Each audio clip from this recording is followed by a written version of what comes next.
Hi,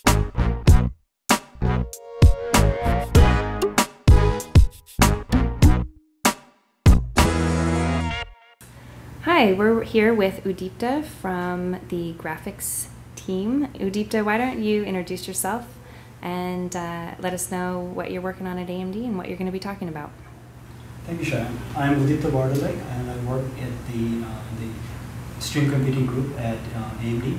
And I'm going to talk about a very simple example of optimizing convolution on our GPUs using OpenCL. So this setup is, I have a Phenom machine with a 5870 GPU unit with 1 gig memory, and I have our latest OpenCL SDK installed. And I'm going through the steps of starting with implementing convolution on using OpenCL on the GPU, the very basic two loops kind of convolution, doing no optimization at all, and then I'll walk through the different optimization steps, explain the different motivations behind those optimization steps, and we'll see what the results are. Great. So let me begin by talking about what exactly convolution is. So in convolution, we have a input image. To keep things simpler, I have an input image which has some boundaries, and I have an output image.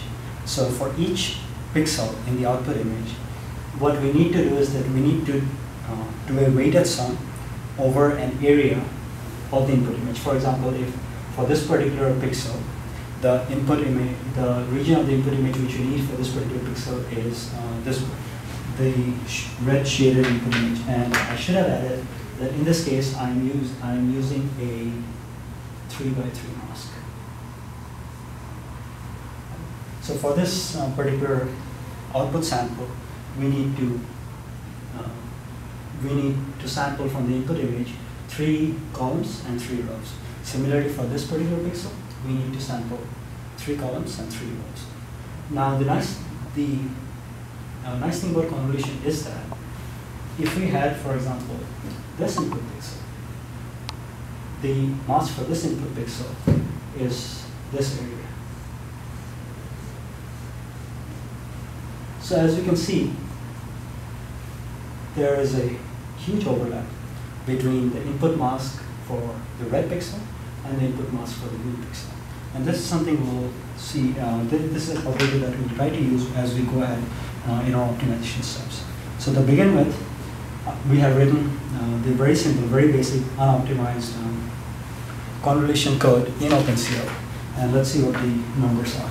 So in my case, my input image is a 4K by 4K image. All the elements are floats. And in OpenCL terms, my workgroup size is 64 because it also happens to be the wavefront size of our GPU. So it's natural to take the default wavefront size for the GPU to the workgroup at first, initially. Right. So let's say the first try, very simple example, I have the unoptimized example, and I can run through the whole convolution in 1.48 seconds. So now the next step would be obviously to do data radius, because neighboring pixels, the masks for neighboring pixels overlap by a lot, and especially by a lot for a large filter like this one, which I missed. The filter size here is the mask size here is 16 by 16 for this particular performance numbers. So for a mask size like this one, if we go to one neighboring pixel from one, we would have a difference in input pixels of just one column, or just 16 pixels. So of 256 pixels, 16 would be different, and the rest of the 250 pixels would be common. So it makes sense for us to make as much data reuse as possible. How do we do that? By pulling all the data from global memory onto what we call as LDS, and what is called as local memory in OpenCL parlance. So we'll pull everything into local memory and then run these numbers again. So what if we bring everything to local, as in local memory, or LDS in terms of our GPU hardware? So in that case, we go from 1.48 seconds to 3.6 seconds. as expected. Now we know that there is a lot of overlap.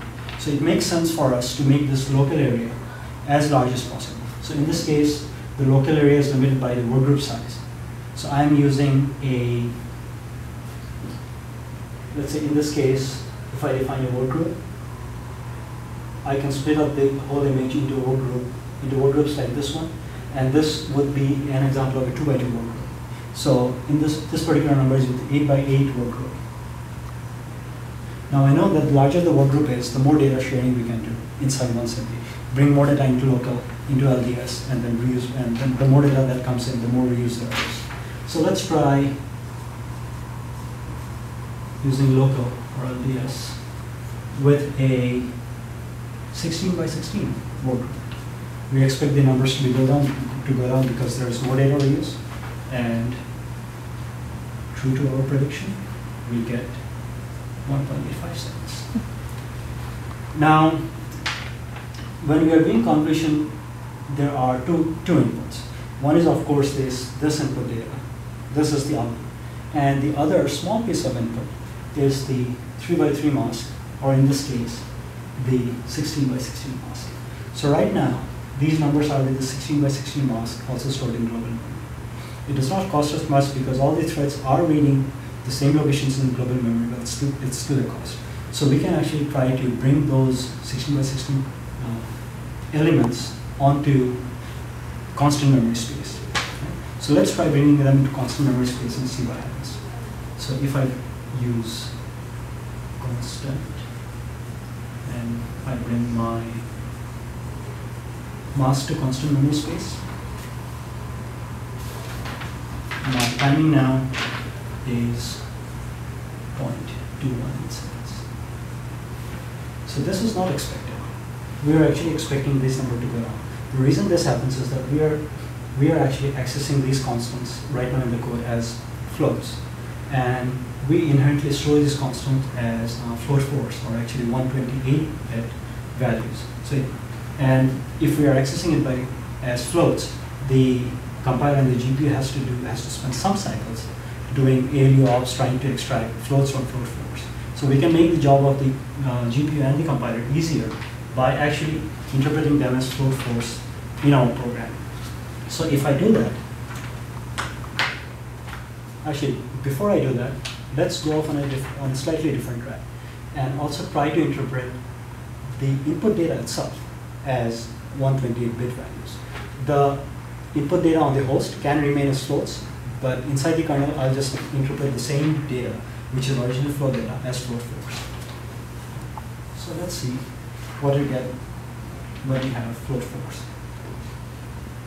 These are all float 4 or 128-bit values. So the behavior you see here will be the same for float force, int force, lit force, and so on.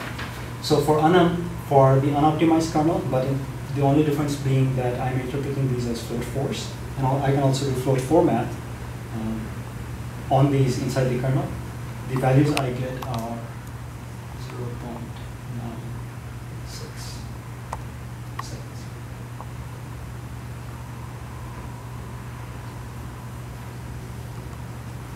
So I'll try the same thing and try local with float force, and I can try the same thing as constants and float force.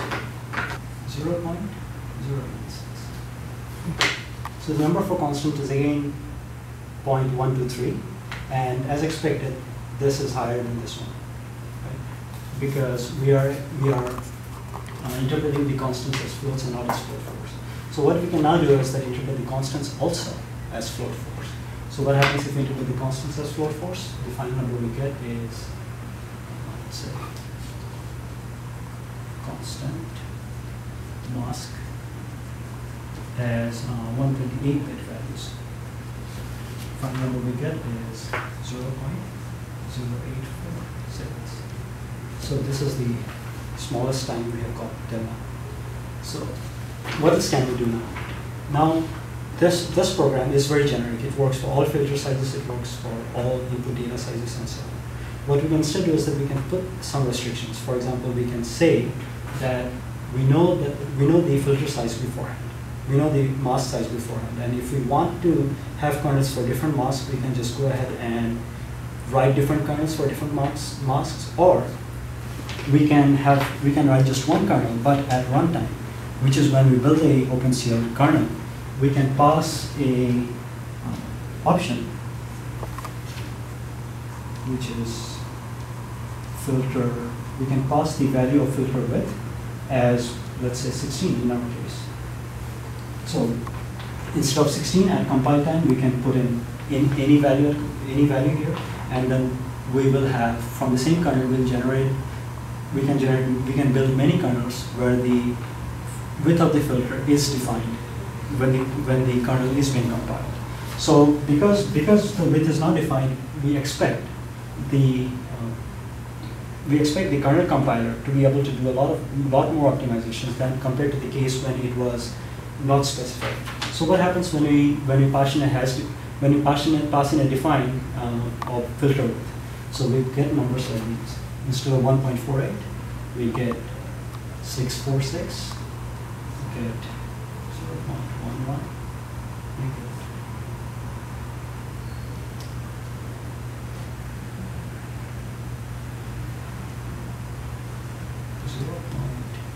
0.069.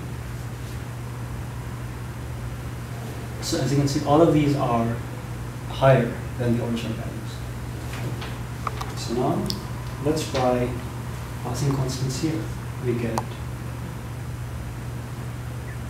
0.067, 0.071, and we get 0.036. So once again, this is the smallest. This particular combination is the smallest number, and this particular combination, passing the value of the filter width, is still smaller and the smallest number for all. And here we had 0.899.